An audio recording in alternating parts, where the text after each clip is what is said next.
Dream retirement or financial nightmare? Here are the 5 top financial traps to avoid, especially when you're in retirement, and you also want to make sure that you I dot and T cross with all of your financial educators so they're aligned and it sits with your goals and objectives.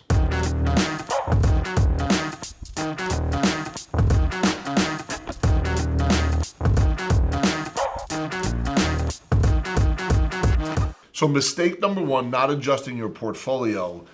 Let's get into understanding asset allocation and risk tolerance. Now, what's important here is Ray Dalio says it all the time. You want to put your money into 15 to 20 different asset classes, and you want to make sure those asset classes are not correlated with each other as well, because at any given point, any given asset class could go down 50 or 75% in 1 year or even less. It's happened in the past. Now, you'll go online, you'll check out videos, and there'll be people telling you, quoting Ray Dalio, that you got to put money into different asset classes. Then they'll say, click the link below to go to their program. They're going to give you investments that are alternative investments, except they own all the investments. So you want to make sure that your I dot and your T cross. Yeah, let's talk private equity, but make sure you understand who's running the private equity firm. What is their track record? And this is where it's important to understand diversification within amongst asset classes. Number 2, red zone asset allocation, stocks, bonds, and cash. To me, the red zone is the retirement red zone between age 55 and 65.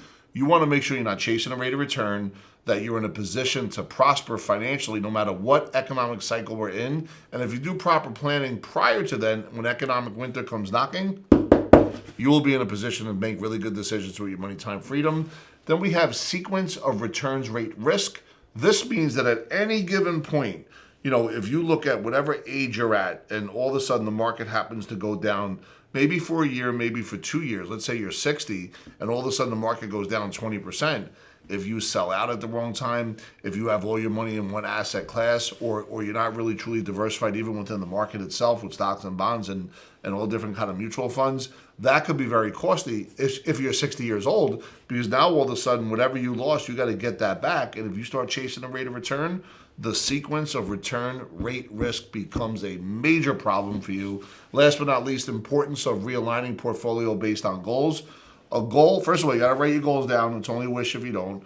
But goals with deadlines are important. So a guy that works with us, John Spring, he is a certified financial planner. One of the things he does with his investment committee when they sit down is they make sure that what they get with folks on a quarterly basis to go over the plan, things do change, and realigning portfolios based on not chasing a rate of return, but understanding core values and make sure everybody's aligned is a very important thing.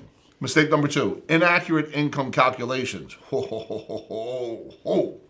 Risk of returning to work, running out of money. Yes, let's talk about that. You're 60, 65 years old. You got $1 million in a 401k plus Social Security.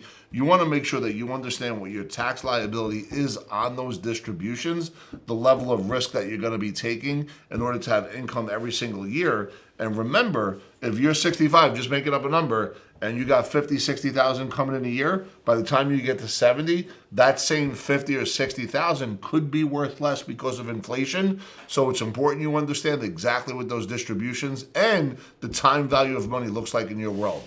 Number 2, early Social Security withdrawal. Look, some people do it. I think you can start at age 62. The question is, if you're going to do it, are you deploying the capital to put into another investment opportunity later on to catch up for what you may lose? Or if you're desperate and you need the money, those are 2 different conversations. But remember, it's available. I would definitely sit down and really I dot and T cross to make sure you understand exactly what that looks like. You have the 4% rule, which is basically the College of Financial Planning's rule for society to follow their game plan. The 4% rule, if you're not careful because of inflation and fees and everything else, you may run out of money because you may have to take more money.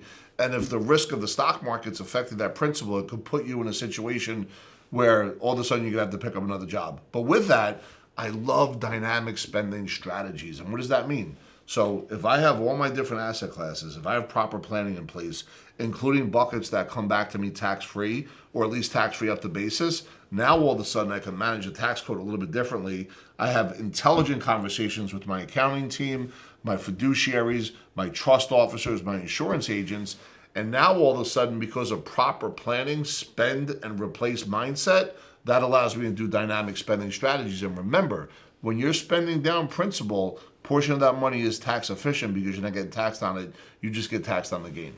Mistake number 3, impact of taking Social Security payments at different ages. Once again, early withdrawal reduces potential benefits by up to 30%. So if you start taking money at 62 versus 67, there's a 30% discount that you're going to have right there, meaning it'll be 30% less if you did that. Now, once again, if you're desperate, okay, but if you could deploy that capital somewhere else, that may be something to consider. However, if you're still working, there's a payback there that you got to be careful of. So I would really make sure that I don't act out and just do it irrationally. You know, the folks here at Epic, they can run a Social Security calculation for you. At the end of the video, when you click the link below, there's no obligation. They'll take you through those calculations if that's what you want to do. And then also benefits of delaying and investing elsewhere. Well, we talked about benefits of delaying, right? It all comes down to monthly cash flow. What does your monthly cash flow look like in retirement? If there's extra money you could deploy somewhere else to buttress, B-U-T-T-R-E-S-S, buttress that retirement, what's going to happen is it'll give you more support, more flexibility, and the ability to handle things that you can't anticipate. Mistake number 4, importance of considering rising healthcare costs in retirement. It's a real pandemic, folks. The average retired couple at age 65 may need about $315,000 for healthcare over that 20-year period. That's scary. And the older you get, I know that technology has us living longer, healthier, happier lives, but the older we get, the more risky that is. So it's something to be fully aware of. Once again, you know, none of these videos are meant to scare you. This is for me to give you education, I.T cross, and let you know who you need to look after. Options before Medicare, which is COBRA, spousal plans, and public marketplace. Once again, these are little niches. These are little breadcrumbs, right? Take these videos, take notes, ask questions. If there's other videos you want me to do, comment below and I'll do them for you. And mistake number 5, last mistake, and this is so important, carrying high debt into retirement.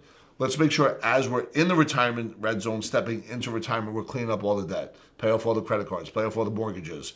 Because if you look back from 1989 to 2016, that block, 1989 to 2016, those folks high-stepped, literally high-stepped into retirement with a lot of debt. And think about it, what happened in 2020? Well, we had COVID, right? So there's been a lot of craziness since then, since all those folks that stepped in there. And that's important that you understand that from where you are today. And debt can severely affect your retirement lifestyle because of what I'm talking about right now. It's not only like a negative emotional feeling because you're paying back something that you owe with interest and you're not getting any benefit from it, but it's also taking away that cash flow where you could use that somewhere else and really live a life of fulfillment the way you want to live. So it's important that you understand that now. Take these action steps and put yourself in a position to prosper. So we just went over the 5 mistakes to avoid. There's other mistakes, but those are my top 5 for now. And one of the things, the Swiss Army knife mindset, the role of life insurance, the benefits of life insurance and retirement planning, that is the key here. It boosts the potential income from your savings because now all of a sudden you don't have your money going to a separate piece of investments all over the place where the band isn't making sense, the drums aren't connected to the guitar. Your money is in a different level of harmony that gives you the ability to stay ahead of tax inflation and lost opportunity cost. It gives you massive protection against unpredictability of life events. And at the same time, that death benefit in retirement, considering that it's a whole life policy, allows you to spend other assets down knowing it's going to replace. Spend and replace mindset. Spend and replace mindset. I know in business, we want to learn when we work on the business how to replace ourselves. Well, if you could replace your money, you spend it down in life and the death benefit replace it in the most tax efficient manner, you're going to win the game of life financially and have the life that you want to live from a fulfillment standpoint. So thanks for checking out the video. I really appreciate it. Go ahead, click the link below. Sit down with one of the folks here at Epic. They'll take you through the success process, answer any questions you have. There's no obligation.